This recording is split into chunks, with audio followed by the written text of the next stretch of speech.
Hello and welcome to another video. I'm glad you're here. Today I'm sharing two more ways of using the resist technique to create two backgrounds at once, one that is bold and one that is light. If you didn't catch my video yesterday, I highly recommend watching that first. I shared two ways to use white pigment ink and white embossing ink to create a resist that results in two backgrounds. Today I have two more ways to do this technique, but first watch that other video, then come watch this one. I think it'll be helpful. I will link to that video up here on the top right and in the description below. I'm hoping that by watching these different ways of doing resist for 2-for-1 backgrounds, that you'll be able to use supplies that you have to create new looks.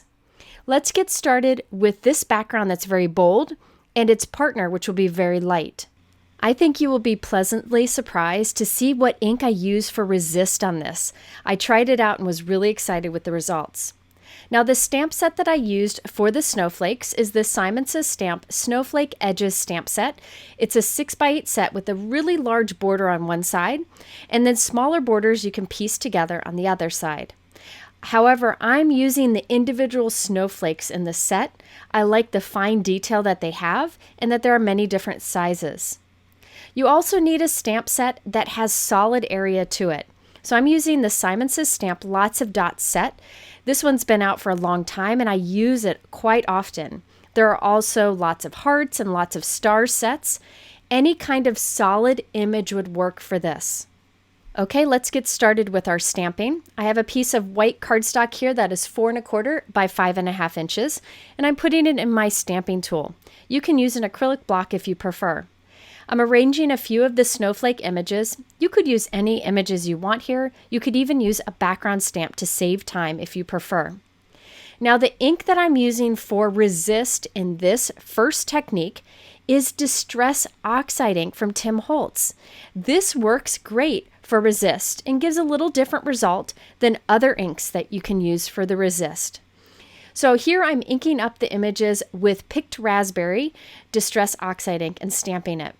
Now I decided to stamp that again. I'm a double stamper. I just like the results. But I thought I had too many pink snowflakes here. So I did the double stamping with pink ink on some and did some with seedless preserves. It really doesn't matter what colors you use here at all. Just make sure you get a good impression, and if double stamping helps you with that, then go ahead and do it. So now I'm moving the snowflakes to a different position and using a different color of Distress Oxide ink. This is the Blueprint Sketch. Now the reason that Distress Oxide ink works for this technique is Oxide ink has some pigment properties to it, along with dye ink properties. And those pigment ink properties work for resist. That means when we put a different type of ink on top of this, the ink will resist it. This Distress Oxide ink will resist what you put on top, creating a cool effect. That's why Oxide ink works for this. So here I did some peacock feathers, snowflakes also. And then finally adding a few more seedless preserves and a couple more picked raspberry snowflakes. Now you can use any pigment inks for this also. Any colored pigment inks will work. So Distress Oxide ink or colored pigment inks will work. In my last video, I showed just using white pigment ink and white heat embossing, but here I wanted some color options, and colored Tim Holtz Distress Oxide inks work, or colored pigment inks. So that's what we have here, is some bright colors, lots of snowflakes, and it's time to do the resist technique on top of this. So let's stamp some solid circles right on top of our snowflakes, and we'll use a dye ink for these circles and that Lots of Dots set that I showed you earlier. These are the particular colors of dye ink that I'll be using today from Pinkfresh Studio, Gina K Designs, and Hero Arts. A lot of different companies have dye inks, and I bet you have some in your stash, and that's the type of ink you need to use on top of your resist. So I'm placing solid circle images on top of the snowflakes. Any solid shape will work here. Doesn't matter if it's cling or clear, doesn't matter. I've positioned some circles over my blue Distress Oxide ink snowflakes. These I will stamp with a dye ink. This is the Seaside color from Pinkfresh Studios, a beautiful blue. I'll stamp that right on top of those snowflakes. And then without cleaning our stamp, I'm taking another fresh piece of white cardstock and stamping off the second generation or the extra ink onto that piece. And you can see the snowflake there in that. Okay, let's go back to the first one. I told you I'm a double stamper, so I'm repeating this process, stamping it again on top of our Oxide ink snowflakes. Then without cleaning the stamp, I'll take the other background and stamp off the excess ink. This will allow us to create two backgrounds at once, one that's bold and one that's soft, and you'll be able to see the snowflake in each. Now right now, the blue ink is pretty bold on this bright colored one that I'm heat setting. The snowflake will show up at some point, just needs to dry a little bit. But you can see how this one in my hand is very bold, and the other one with the second generation ink is very light. Okay, let's keep going. We'll clean off those stamps and then move them on top of some of the pink ones. These are the ones that were stamped with Picked Raspberry Distress Oxide ink. I'm stamping on top of it with Hero Art's Ultra Pink ink. Now the Distress Oxide ink has some pigment properties to it that will resist this dye ink that we're stamping on top. And that will result in some of the ink staying behind in the shape of a snowflake on our stamps, which lets us stamp it off onto that second piece. Again, I'll do the process twice for each image just to intensify it a bit. And look how beautiful this is on the second generation. You can see the snowflakes there. They will intensify as it dries, but you can see the subtle snowflakes in the circle, creating two very different backgrounds. This time I'm placing the circles over our purple snowflakes, the ones done with seedless preserves. But I'm stamping on top of it with a very light dye ink. This is Sea Glass from Gina K Designs. It's a soft pool color that's beautiful. Because it's a light color, you can barely see the second generation on our extra piece of white cardstock. So I'll repeat the process again, just to intensify it a bit. But what's happening here is the snowflakes that were stamped with Oxide ink resist some of the dye ink we stamp on top, which allows us to take that extra ink over here to the second generation to create this soft look. And the colors of the snowflake stay true through the bright colors on the first one. So this is just another way to do resist. Again, in my last video, I showed how to do this 2-for-1 resist technique with white pigment ink and white heat embossing. But this time we're using colorful Distress Oxide ink. I feel like the more ways you can learn how to use the different inks you have, the better. We're always looking for new ways to create new looks, have fun with what we're doing, and get more from our supplies. So I think showing these different options is very valuable. So I continued to stamp more circles with dye ink over our snowflakes that were stamped with Oxide ink until I have this bold background. You can see the colorful snowflakes that show through the bright dye ink circles that we stamped on top. So you get a really colorful background. The first one's very bold, the second one's very soft.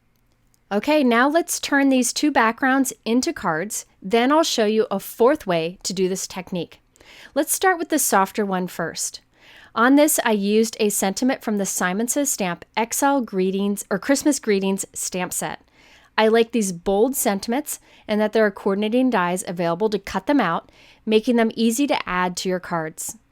I'm also using the new Simon Says Stamp Harmony Snowflake die set. These are very intricate snowflakes that allow you to add them to cards without covering up too much of the background. I use the snowflakes to cut each one twice from white cardstock and once from holographic cardstock. I layered those together and I'm gluing them onto our background. By adding those two extra white die cuts behind the holographic one, it creates some dimension and allows them to stand out a little bit more. I like holographic cardstock because it picks up whatever colors are around it. I then white heat embossed one of the sentiments from that XL Christmas Greetings stamp set onto dark pool cardstock. I used the coordinating die to cut it out and then added that towards the top center of our background. I glued this entire panel onto a 4 1/4 by 5 1/2 inch top folding white note card. And then finally, I finished off the card by adding some Trinity Stamps Baubles. They're like little gemstones that are iridescent that match that holographic cardstock on the snowflakes very nicely. Here's a closer look at the completed card. I love the soft look of those circles with the snowflakes inside of them.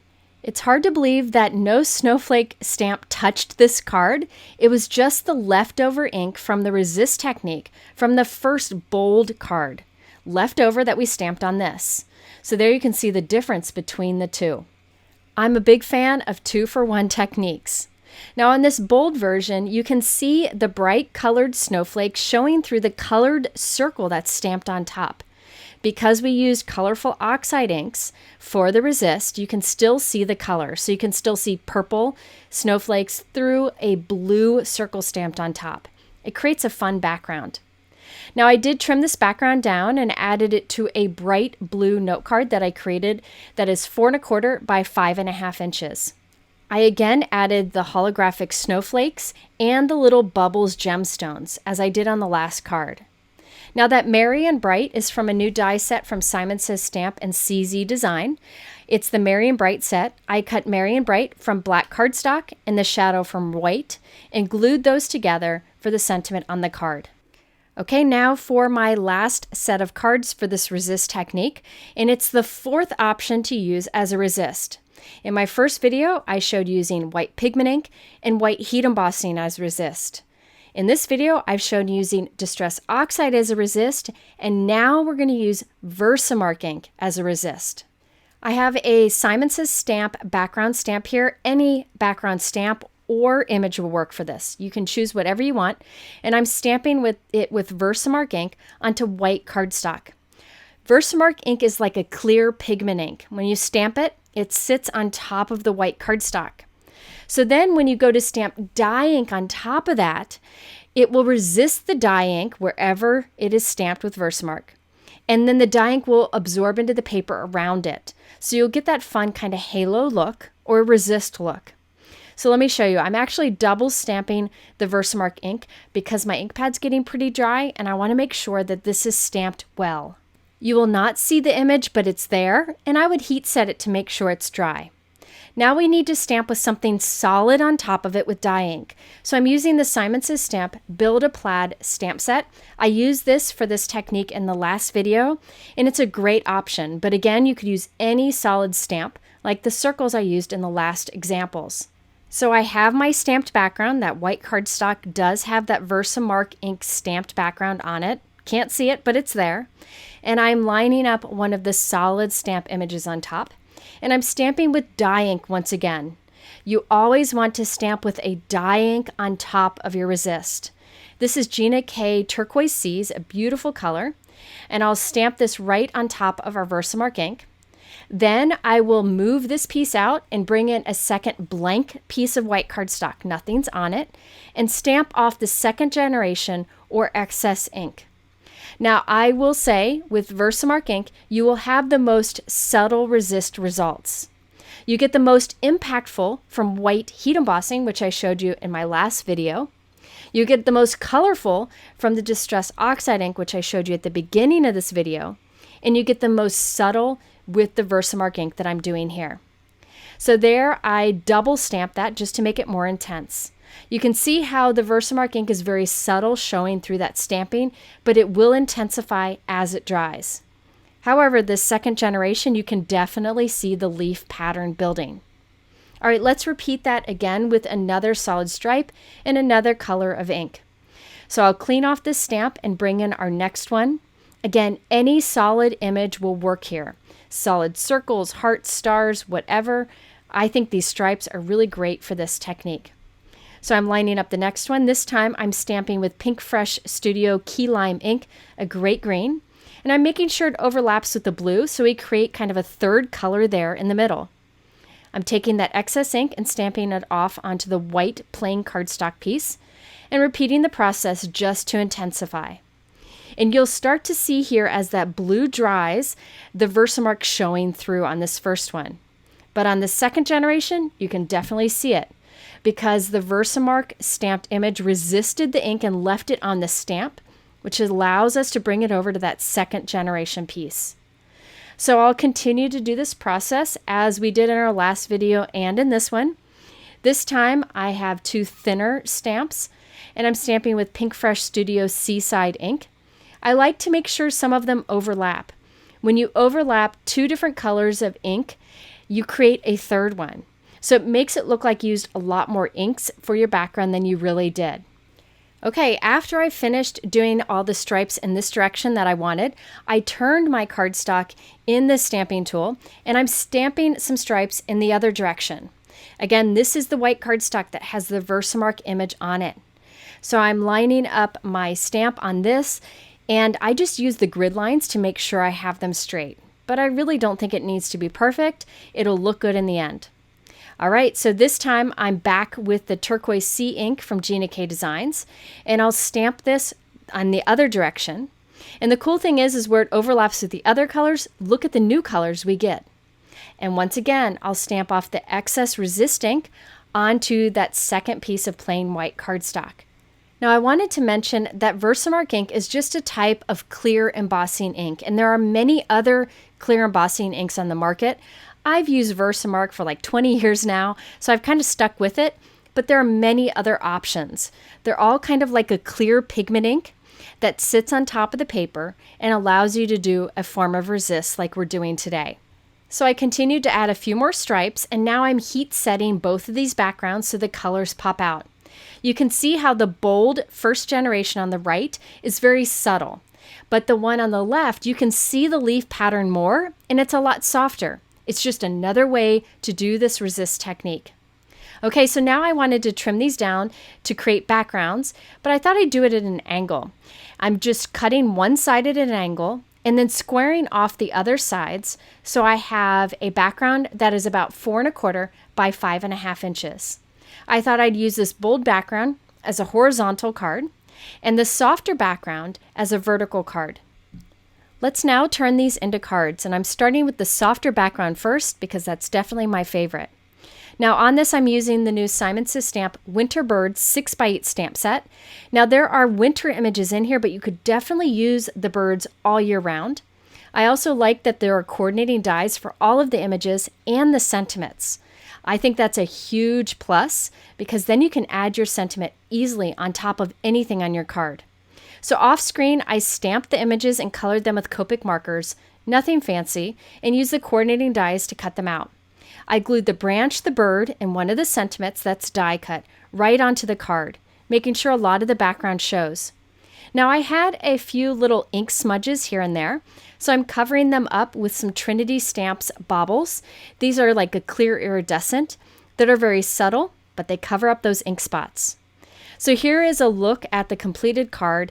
It's nice that you can create a soft background with the second generation leftover ink here. You can see the leaf pattern in it, and it creates a subtle backdrop for anything you want to add on top. I actually like using birds on cards because they can be used with a lot of occasions. So you could put like sympathy on here or thank you, anything you want. But I love that Happy Holidays has a coordinating die to cut it out so it adds easily on top. Now the second card, the bold version, I kept very simple. I just added the Simon Says Stamp Rejoice die cut. So this cuts the word rejoice along with the shadow. I just used the rejoice alone and cut it 3 times from white cardstock, glued those layers together for a stacked look, and added that on to our plaid background. Now this is glued onto a 4 1/4 by 5.5 inch note card. And I added a few little iridescent stars from Trinity Stamps on the background. I wanted to keep this design very simple, but I thought those iridescent stars caught the light nicely. Look at how it sparkles when I tilt it. You can see the very subtle leaf pattern through that bold stamping, but it is very subtle. If you want it to stand out more, you could use a more bold or solid line stamp. This was a very detailed one. Or use one of the other inks that I suggested for resist. I just wanted to show you all the options I had so you can try it with whatever you have. All right, there you have some fun resist techniques that result for 2-in-1 backgrounds. Again, be sure to check out that other video because I think between both videos, there will be something that you can try with what you have. If you're interested in the supplies I used today, they are linked below in my YouTube description. At the end here, I will have a couple other resist videos linked for you, so you can check them out if you want to. I thank you for spending this time with me, and I hope you'll come back for another video soon.